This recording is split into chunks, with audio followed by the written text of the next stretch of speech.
you really want me on the team. What's your approach to recruiting? You want first place, come play with me. You want second place, go somewhere else. Like I would watch Magic play. I'd watch Michael play. And I would see them do these unbelievable things, and I'd say, you know, can I get to that level? I don't know, but let's find out.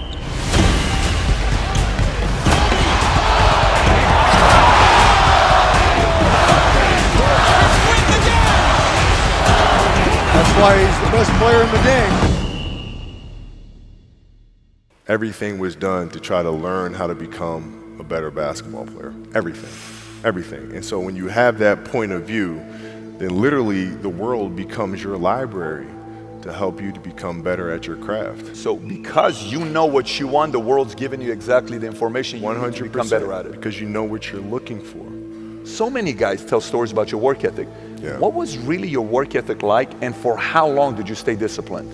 Well, I mean, every day. I mean, since 20 years. I mean, it was an everyday process, and trying to figure out strengths and weaknesses. For example, jumping ability. Man, my vertical was a 40, it wasn't a 46 or a 45. My hands are big, but they're not massive. Right? So you got to figure out ways to strengthen them so your hands are strong enough to be able to palm a ball and do the things that you need to do. Quickness, I was quick, but not insanely quick. I was fast, but not ridiculously fast. Right? So I had to rely on skill a lot more. I had to rely on angles a lot more. I had to study the game a lot more. And but I enjoyed it though. So like from the time I can remember when I started watching the game, I studied the game, and it just never changed. It's a good separation for me, emotionally, to be able to put myself in a place where at practice or when I'm training or during games, I switch my mind to something else. I switch my mode into something else, right? For me, it's the equivalent of Maximus, Decimus, Meridius, and Gladiator picking up the dirt, smelling the dirt. It's go time, right? So that was my mental switch. It was like an actor getting ready for a film. You got to put yourself in that cage. When you're in that cage, you are that character. And then when you leave there, it's something completely different. But when I'm in that cage, bro, don't touch me, don't talk to me.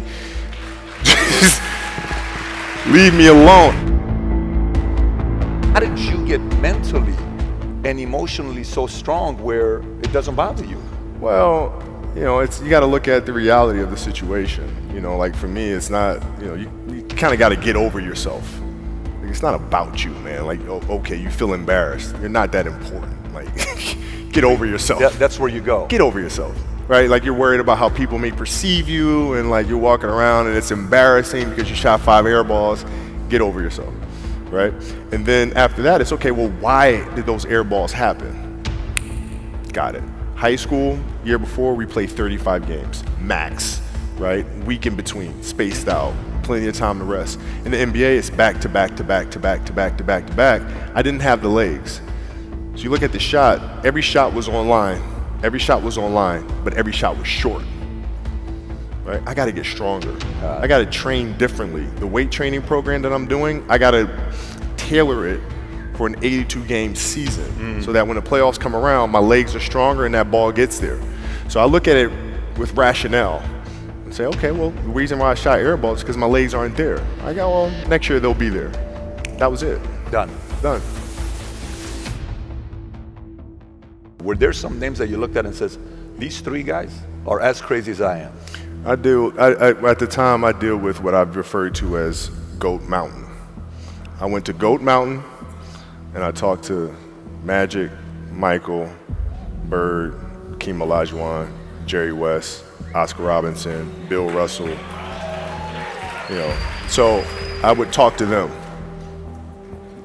What did you do? What were your experiences? Michael in particular, he's become my big brother. He's been my big brother since I first came in the league. And what was that process like? So I went to them and started understanding the ins and outs of the game and how they approach things and their level of detail and obsessiveness, and that's what I did. The players that had that passion but weren't willing to commit their entire lives to doing that, right? It's a choice, right? You have other things, you have family, you have all these other things that you have to do. The game can't really be your number one priority. And so I was looking at that like, man, this is gonna be fun. If I'm buddies with you from high school, if I'm a cousin of yours, what happened to our relationship? How did that gravitate when you went into the league and you're determined to become the greatest, or you're determined to become one of the greatest? What happens to our relationship? Well, it suffers. It does suffer. Oh yeah. Okay. Yeah. And you understood that. You were okay yeah. with that. Well, yeah. And the people that love you, like friends and family, like they know that about you. Got it. So they let you be you. And when you reconvene, you pick back up where you left off. Mm-hmm. But make no mistake about it, everything in between is lost, right? So those long-term relationships, the commitment of time of, taking vacation. Like I see a lot of players take vacations with other players that are close friends. And they'll just take vacations just to take vacations, or just hang out just to hang out. Like I never did that. But it was a Why choice. not though? Why didn't you do that? Well, because when I retire, I didn't want to have to say, I wish I would have done more. I don't want that. I don't want that. You got a lot of people paying their hard-earned money to come watch you perform. Perform. It's your job to be in shape. It's your job to be strong enough to perform at that level every single night. And as a competitor, I'm not ducking shit. Like it's not, oh my God, my back hurts, I'm sore, we got to play Vince Carter and Toronto Raptors tonight. We actually had this happen. We had a game against Toronto in 2000, and Vince was tearing the league up. My back was jacked. But like the perception of that, like what?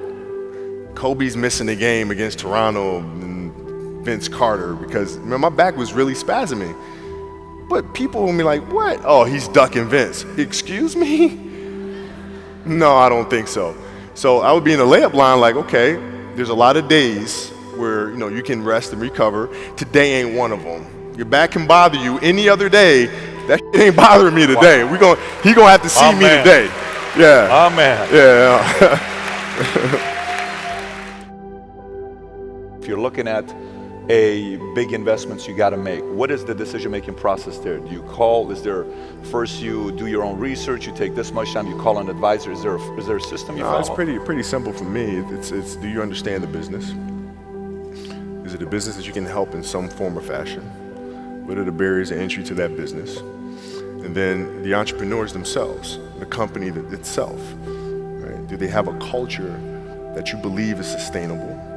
Are these leaders people that you believe in? Are they people that are obsessives? And in turn, have they created a culture of obsessiveness? So I tend to look at those 4 factors, and that's it. That's big right there, by the way. I don't know if you guys caught that right there. That's pretty massive right there. Same determination. What's your current work schedule look like today? It's different because I personally am not writing every word of the novels. I am not animating the films. What I have to do now is make sure that the people that we bring in, these obsessives that we bring in, are challenging themselves to do the best job that they think they can do. That's what I'm there for, is for them to constantly look in the mirror and self-assess and challenge themselves.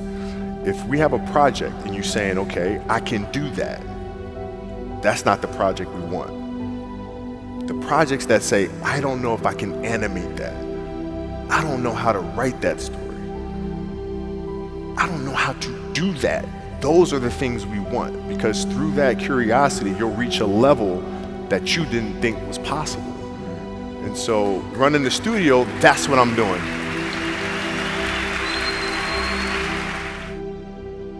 You're playing against the Golden State Warriors. Score is 107-109. You guys are close to getting into the playoffs. You know exactly what happens in the game. You go up, you're about to take your shot, and then all of a sudden, boom, Achilles happens, right? He went and hit the free throws, and then you walked off the stage. Yeah. And you got the surgery done. I went in the trainer's room, my kids are in there, and they're looking at you and stuff, and I'm looking at them, and I'm like, it's all right, Dad's gonna be all right. It'll be fine. It'll be all right. It'll be all right. It'll be all right. As a parent, you gotta set the example. You gotta set the example. This is another obstacle. This obstacle cannot define me. It's not gonna cripple me. It's not gonna be responsible for me stepping away for the game that I love. I'm gonna step away on my own terms. And that's when the decision was made that, you know what, I'm doing it. I'm doing it. You're a freaking beast, bro. Yeah,